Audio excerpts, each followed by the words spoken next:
Not work? Yeah. Welcome, everybody. Well, it's the first talk after the keynote speaker, Rob, from earlier. Now we've got another Rob. Well, like Ken Robinson is saying, school kills creativity. And this Rob has found a solution for it, restoring the creativity. And it's called Robot to Robot. From robot to robot. Rob, the floor is yours. Hi.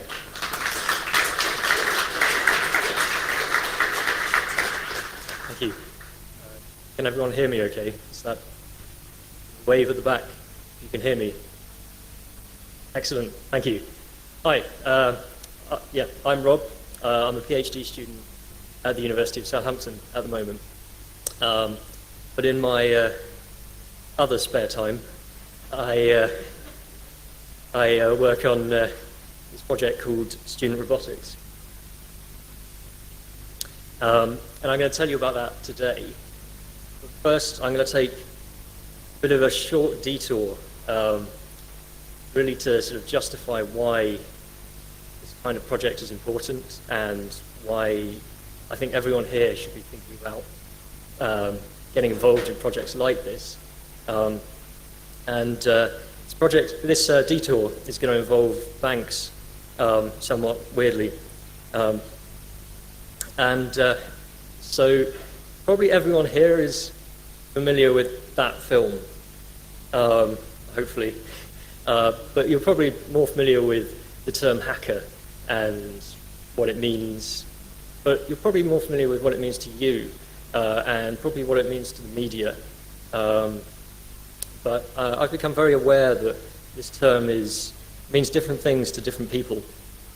And so, you know, the hacker term has been around since sort of the 60s at least. And, you know, there are various groups of people which you can associate the word hacker with.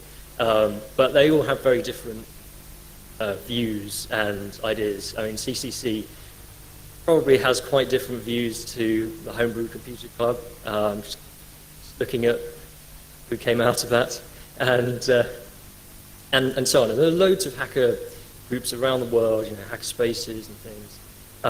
But this term really means different things to different people, as I say.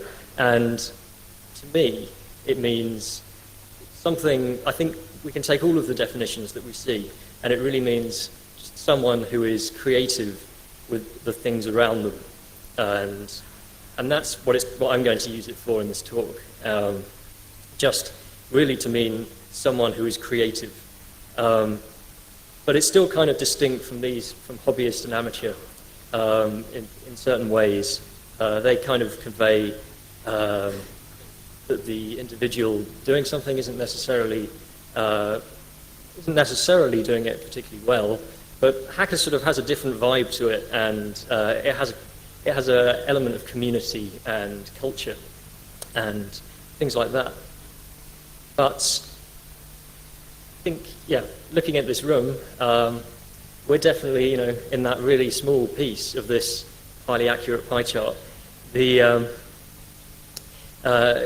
you think about that pie chart as the world's population, this is grossly exaggerated as the number of hackers in our community and population.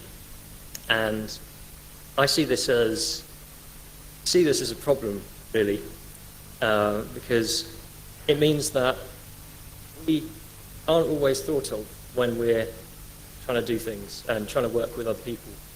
People don't really see why hacking something is good. And just think about that a bit more. Why would we want more hackers in our society?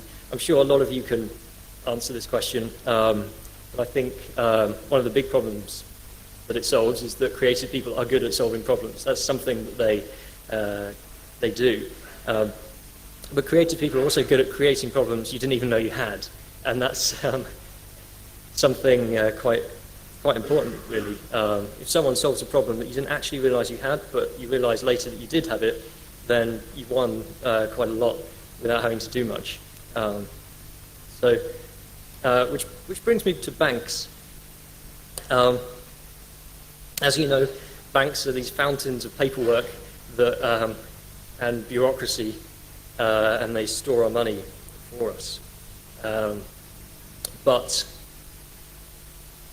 most people think of a bank as a place in the street, and increasingly a website, and I'm talking about most people, as in the rest of the population that isn't us.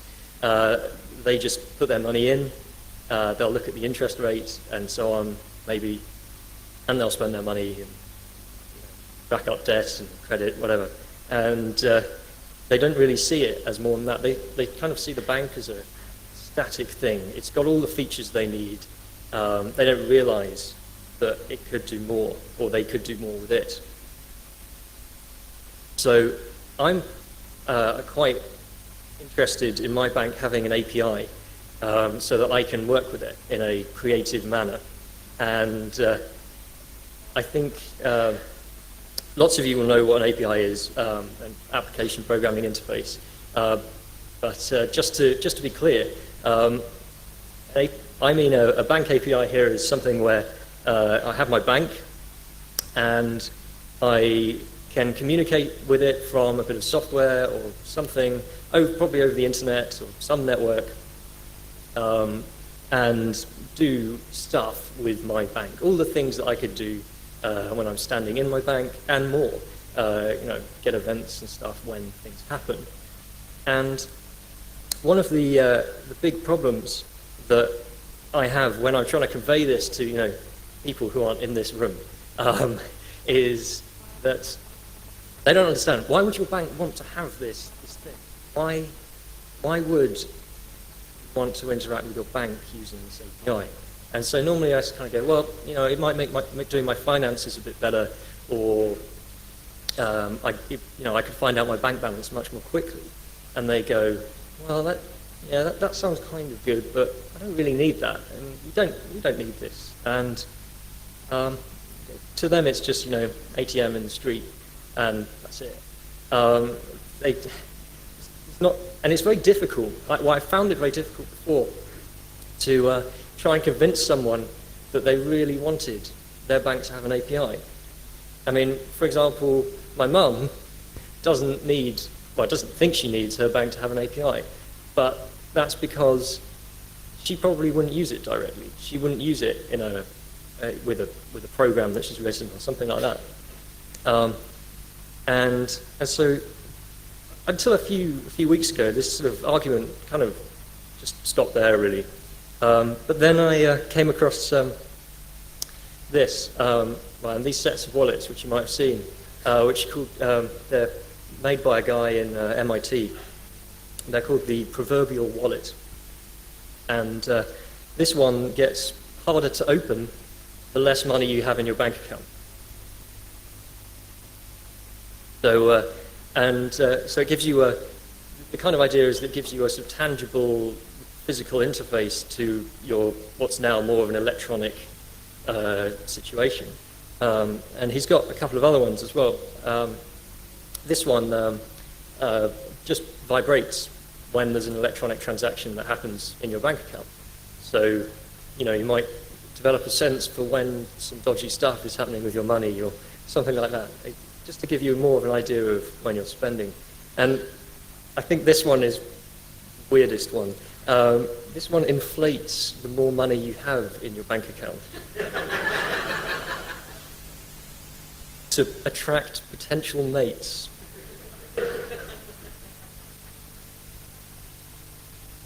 Yeah. And so, but to make these things, you really need to be able to interact with your bank in an electronic form, unless the bank has sold you that wallet, and they've approved it. You have to type in, get your little calculator device, plug it into your wallet every time you want to know what bank balance you've got. Then you're not going to be able to buy that wallet if there's no API, or unless John Kessner gets some sort of agreement with a bank, and that's going to involve a lot of paperwork, and that's probably going to stop him from doing it, from actually making these anymore. My guess is that screen scraped the bank website to actually get this data out, which isn't a sort of sustainable approach to getting an API from something.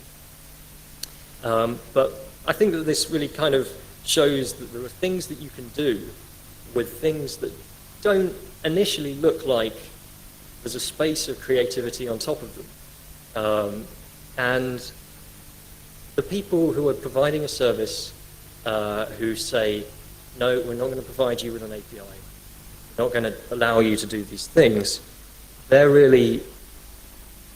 in their sort of box, and it's either that they can't see how you could be creative with these things, and the other thing is that, and this is probably quite likely with the bank, they don't have enough customers asking them for an API, because they're a business and that's what they want. They want their customers to have something. So how do we solve that problem? How do we make it so that more of their customers and other businesses have an API?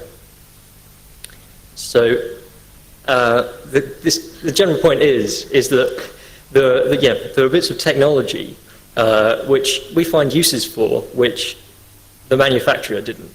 And we want shops and things to have APIs. And I might want my plumber to have an API. Most of the interactions I have with a plumber, they're pretty, regular. They're kind of, yeah, I want you to fix that tap, I want you to fix that shower and stuff. So we might be able to sort of abstract that into an API, but that's not really something that the general population is really thinking about. And so we need to think about how we can get more hackers into our society, or at least more awareness of hackers in our society.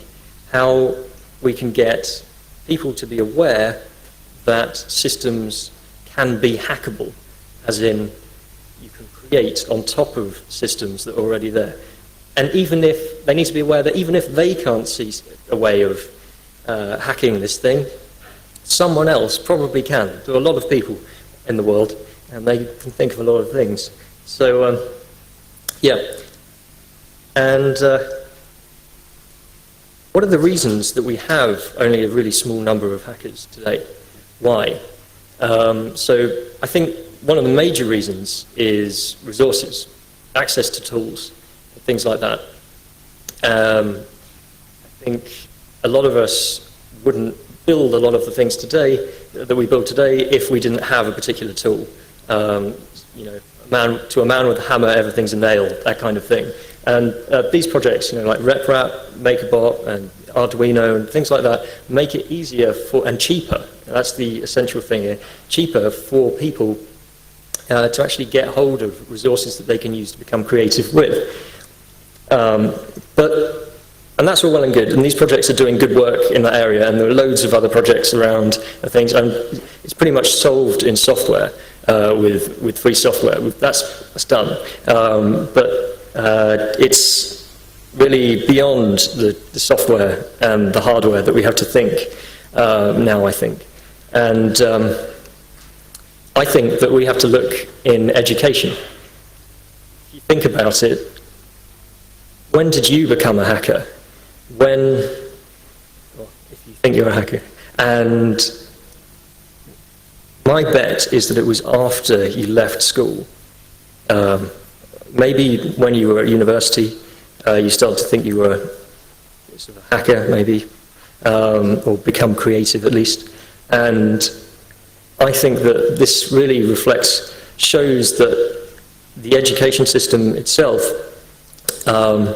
is not doing enough to make people creative, well, help people maintain their creativity, as Ken Robinson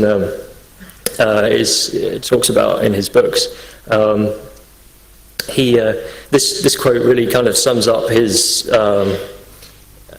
ideas about, his sort of beliefs about the education and things. And it seems to me that today, as I wrote in the abstract for this talk, hackers are generally the people who manage to kind of struggle through the education system, holding on to their creativity as tight as they can, and then they get out the other end and go, now I'm a hacker, yeah, that kind of thing. Okay, that's good, right, we've got the problem, how are we going to solve it?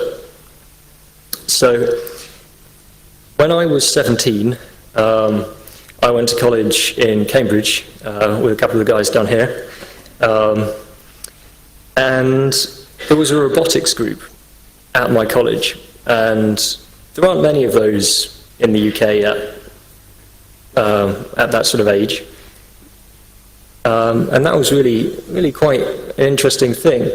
And this robotics group entered this thing called FIRST in the US, which is a robotics competition.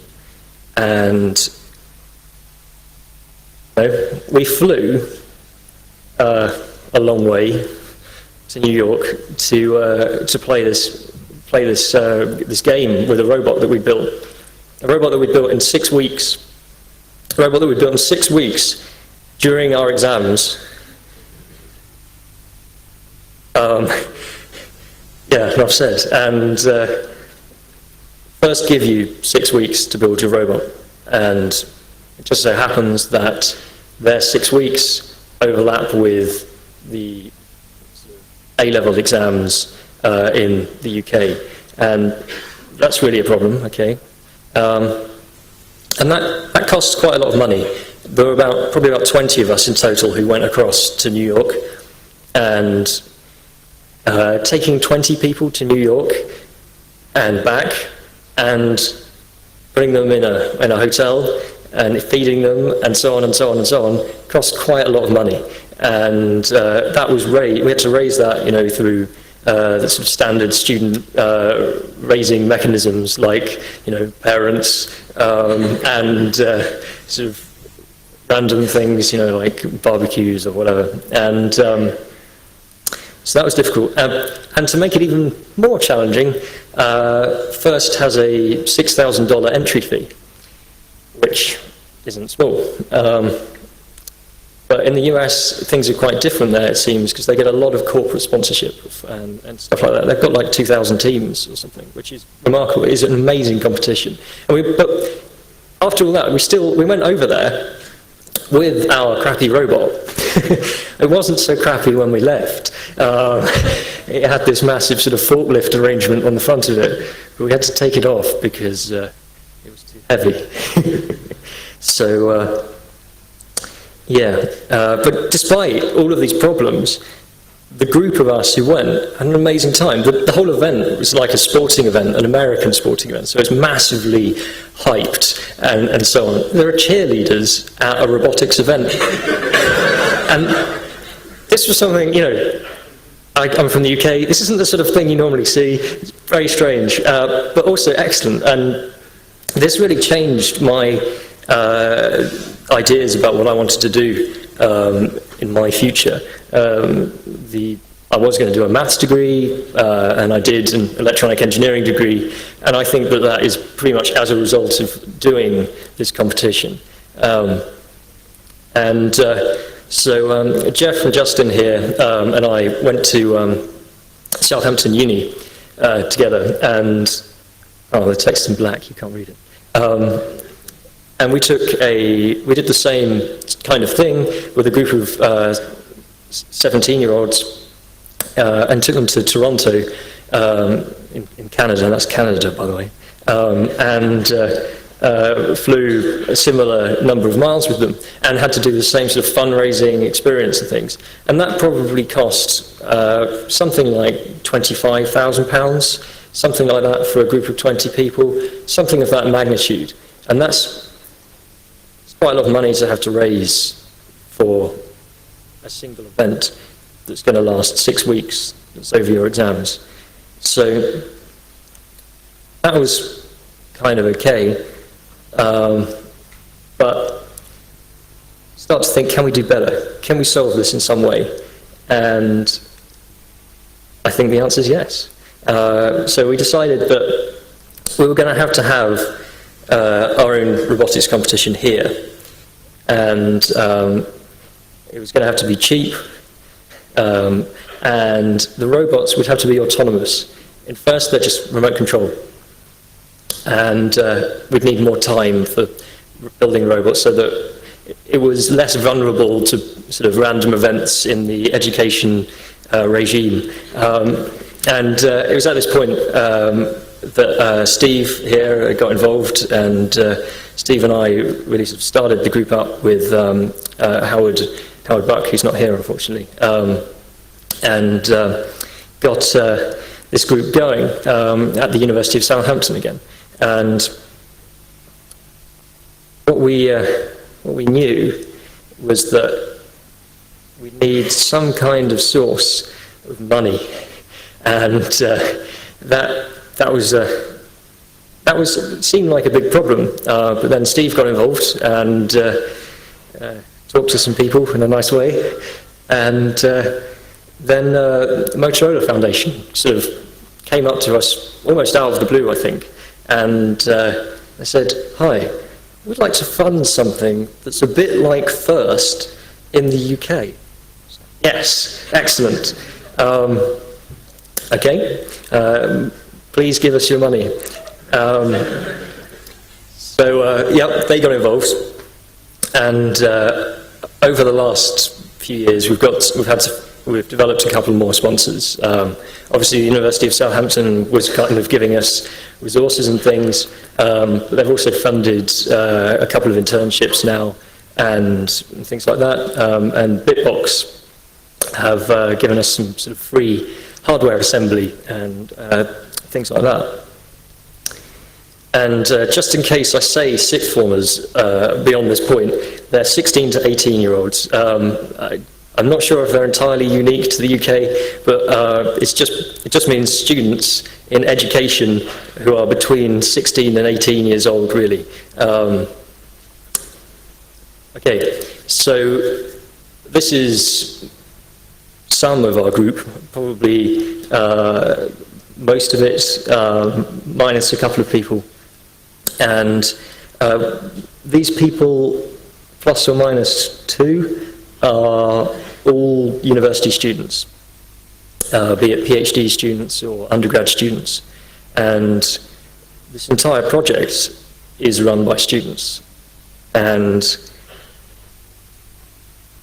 we ran our competition in 2008, yes, 2008. That was quite good, and we've run them every year since then. So we're 4 years in now, and we have 18 teams, which are made up of 151 sixth formers, and we do all of this for less than the amount of money it costs to take one team to New York for a single week. And I think we do something that's much more interesting as well, because our robots are autonomous. So now, today, we have, can I wander around? No. We have that's Southampton down there, that's where we're sort of primarily based and started. We've now got teams from London, from Cambridge, there's a team from near Leeds, and we've got a branch starting up at Bristol University. And this is really big for us. This means that we're getting more university students who are the people who are actually volunteering to do work and run this thing involved. And we're really looking to expand to other universities. And as people are leaving university, some of them are staying involved and in contact and things like that. So we're growing. And if you'd like to get involved with helping us grow, that would be awesome. And the other interesting thing about this year is that we've got a team from Grenoble in France. And so we're sort of kind of growing into some other countries as well, very slowly at the moment. Okay, so enough stuff about, why and what we are. I'm going to tell you about the games that the robots play. So at the beginning of the academic year, in sort of September time, we set the students a task, and that task so far has always been played in a 8 by 8 meter arena. That's that big black square. And this year, our game is called Tin Can Rally. We have another shorter wall on the inside to make this track around the outside. 4 robots play at once. Again, they're all autonomous robots. There's no remote control. Essentially, you press start on them, and then the game plays for 3 minutes, and no one can interfere with them unless, you know, one's eating a person or something like that. Around the arena in that track, we've got a load of baked bean tins painted red. Why they're red will come apparent in a minute. And the idea is that the robots can pick those up and carry them around. And every time the robot passes a corner of the arena, it gets a point. Every time it passes a corner whilst carrying a baked bean tin, it gets an extra point. So the more baked bean tins it's carrying, the more points it gets. The faster it goes round, the more points it gets. The more corners it passes, the more points it gets. And to make things just a little bit more interesting, we have this short detour. And on this bird's eye view, it looks like you might want to take that route, but it's actually a ramp. And on top of that ramp is a magic baked bean tin, which doubles your points. So the idea of this game is that you can be really rubbish and still gain some points. You get 1 point if you move. Because the students are actually building their own robot chassis. They're building, they're attaching wheels to motors and things, and building the body of the robot as well. So having a robot that moves is an achievement, and so we give points for that. But there are also, there are a couple of routes, different strategies you could take with this game, which kind of hopefully makes it a bit more interesting.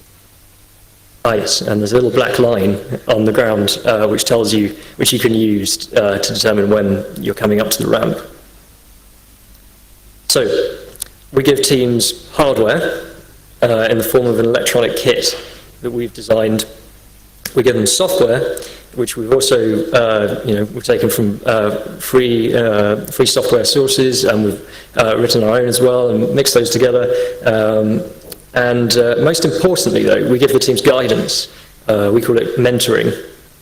And if you think back to when you were 17, or try and think forwards to when you're 17, approaching a project which is 6 months long and is kind of quite nebulous and open is quite a scary thing. It's quite difficult. But also, it's a project in which you're asked to be creative with something that's not necessarily something you thought you could be creative with. And so you're probably a little bit scared of that as well. So a lot of our teams get a university student going to them every week to sort of give them guidance. And generally it sort of turns into, them being kicked into actually doing things and stuff like that. But the guidance is really important, making sure that all of the teams actually know what's going on and kind of have an idea of where they're going. That's probably the most important thing. It's more important than the hardware, it's more important than the software. Giving the teams guidance and making sure that they know what they're doing is really important.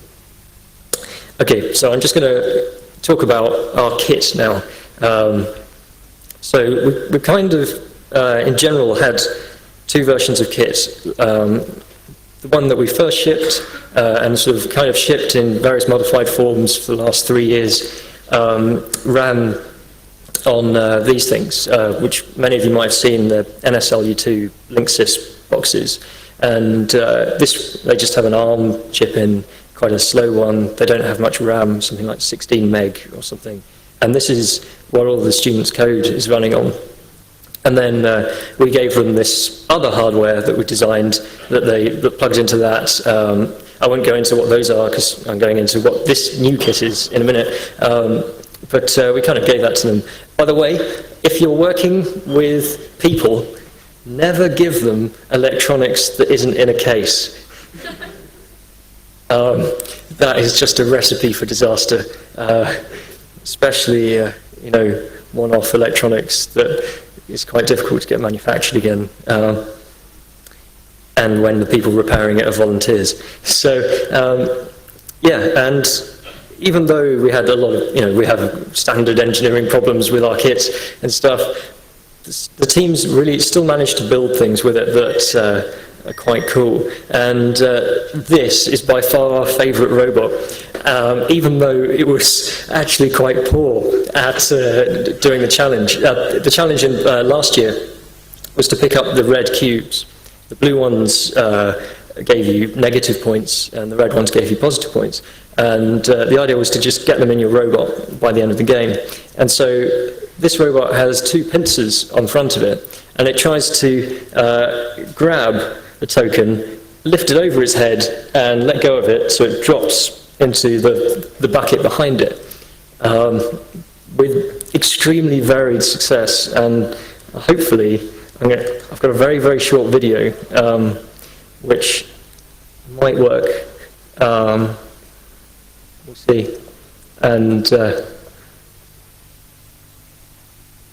if you can see that. But this robot is entirely autonomous. So what it's doing is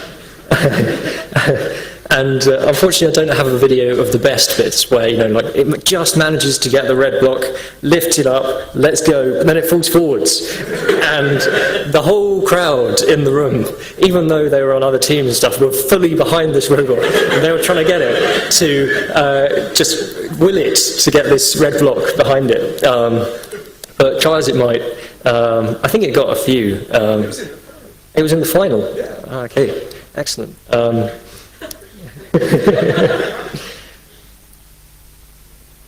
And so even though we've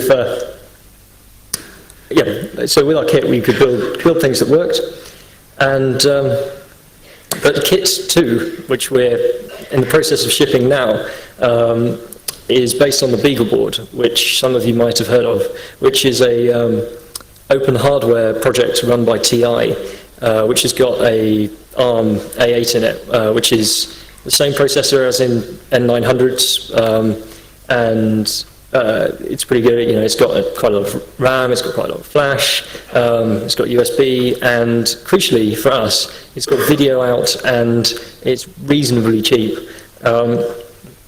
So a lot of you will be familiar with this device, which is PSP. This year is the first year that we're giving the students a display in the kit, and that's the one from the PSP. And we've got this nice shiny sort of, we call it the power board. It's really sort of the motherboard of the robot. And it's got the display from the PSP in it, connected to the BeagleBoard, which is on the underside, and it sort of does battery management and stuff for the robot. And you can play Doom on it, which is by far the most important use of it. We've got other things, other bits of the kit, so that you can interface with the real world. You've got a motor controller. There's a joint I/O board for digital input and outputs, analog input, things like that, and a currently in prototyping board for controlling servos and things. But most of the sensory input from these robots comes from a webcam. That robot you saw just now knew where the red block was because it could see it. And that's something that our volunteers / uni students have done some work on to make sure that we have a vision system that's kind of simple enough to use for someone who's never programmed before, to be able to find a red blob in a big white space. And they do their programming in Python, although we're kind of looking to see if we can give them more options in that space. And at the moment they do programming with a USB key. They go between machines with a USB key. They plug the USB key into their PC, into a web-based app, And they click export, put it on the USB key, stick it in their robot, and it runs. And crucially, the students have access to all of the designs of all of the kit that we give them for free. We give them the kit for free, and we give them the designs for free, and we give them all of our guidance for free. And we use GEDA, which is an open source toolchain for doing electronics design. And we've got various other interesting bits of stuff to do with managing API-less distributors of electronic components. And that's a project that we're probably going to work on a bit more and hopefully bottle up into a more friendly form for people outside our project to use. And we use QCAD for sort of 2D CAD type things. If you're interested, you can get all of our source at git.srobo.org. We have quite a few, because we're sort of a bunch of hackers, we're doing things that aren't necessarily completely applicable to teams right now. The BeagleBoard's got a DSP in it, but it lacks a free compiler. And my good friend Jeremy Morse has done quite a lot of work in the last year to write a backend for LLVM, which is a compiler framework, to extend it for this DSP, which is quite interesting. In approximately 3 months, he wrote this backend and extended bin utils and so on to do this on his own in his spare time whilst doing a degree. I think TI have just kind of started funding a group of people to extend GCC to do a similar thing, and I don't know if they've got there yet. They're being paid. We used to have meetings as a group, but these were really dull and boring. So we got rid of them. Don't have meetings. We replaced them with something we call doings, in which we do things rather than talk about doing things. And it's essentially, we have a room in the University of Southampton which is essentially kind of like a hackerspace for 6 hours of the week. It's, instead of being open 24/7, it's open 6/1. And I recommend doing that. So just to wrap up, I think the thing that I kind of see is there's this massive step change that we present people with in reality. They go from school to the real world suddenly like that, and that doesn't really help anyone. I think that we really need to push engineering to younger people, and I think that you guys can help do that. If you want to get involved with anything, the hardware, the software, or running a team, please come and have a chat with me. These are some of the people who have been involved. There's more people than I could fit on the slide, so I'm sorry if I haven't got your name there. And yes, thanks for listening. Cheers.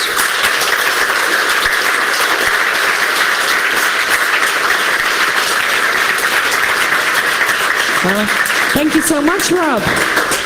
Are there any questions? Please raise your hand, and we'll make sure a microphone is coming your way. Over there.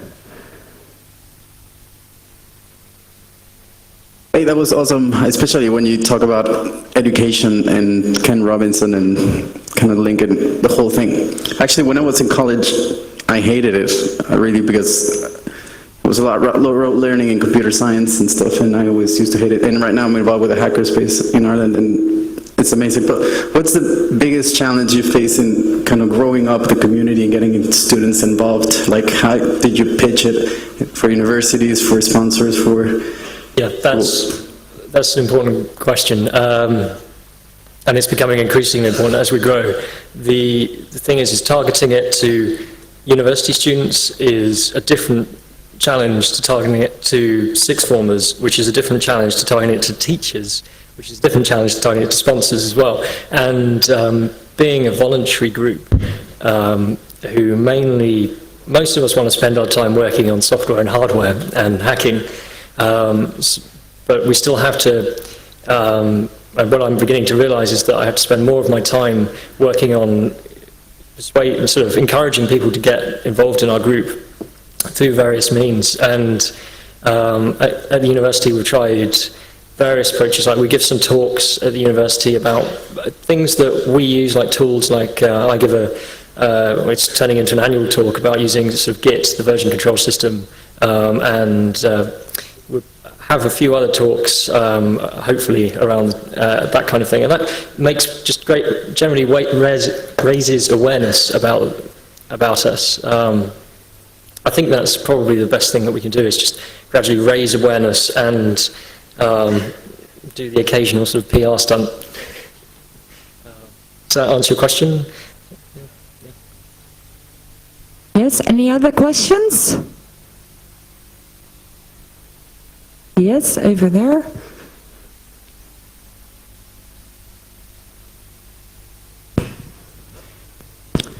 Hi, I'm teaching robotics at the Technical High School in Vienna, and I absolutely agree that this is a very nice way to get pupils in touch with hacking technology. But what I'd like to tell you was, have you known that there is a whole conference just about robotics in education?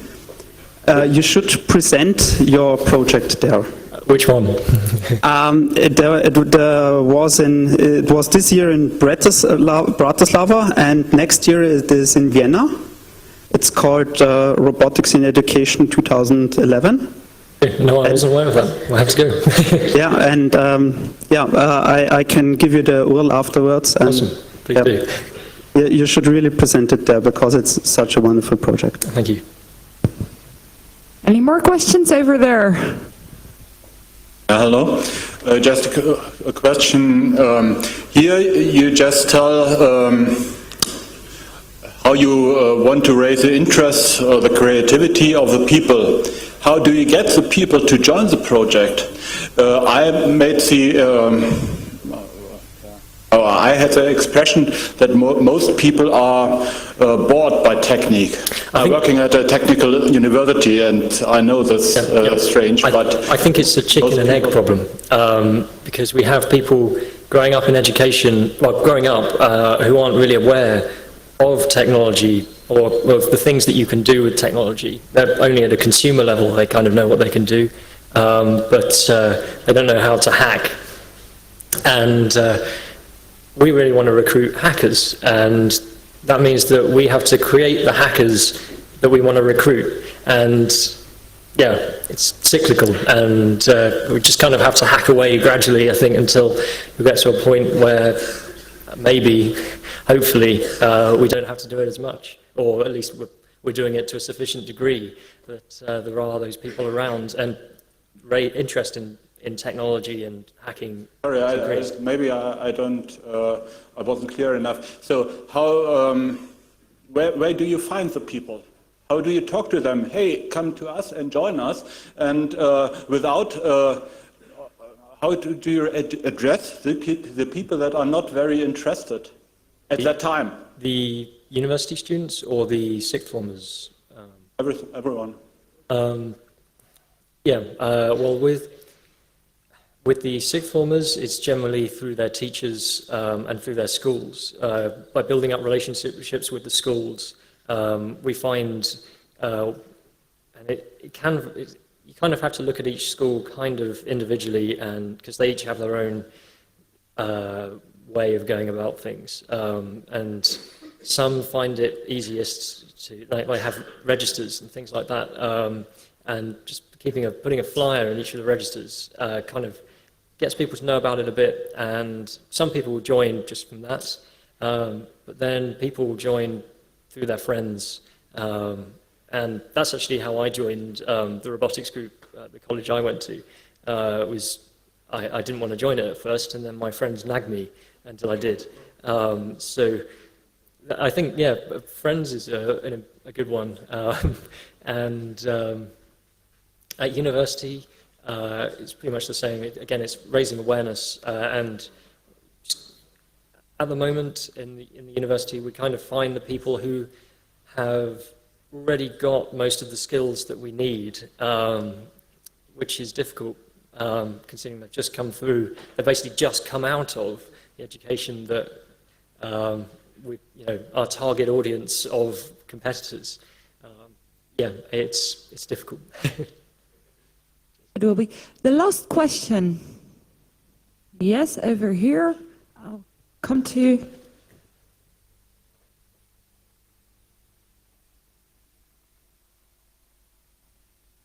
Hi, I'm Toby. Thank you for what you're doing. I really respect that. Nevertheless, I want to ask whether you discuss the probably consequences of the doing that people do. So robotics and technology can be misused, and I like that you teach young people to use technology, but to what respect are you discussing consequences that could occur?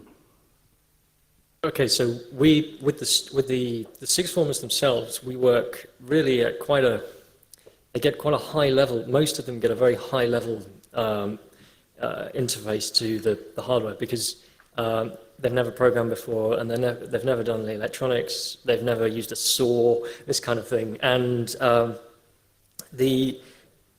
think that they have to learn the basics first, or at least learn some of the basics before we can start talking to them about that kind of thing. We don't really do much about that at the moment, but if you can think of a way of conveying that to them, I'm all ears. That'd be great. Hey, well, thank you very much, Rob. Give it up.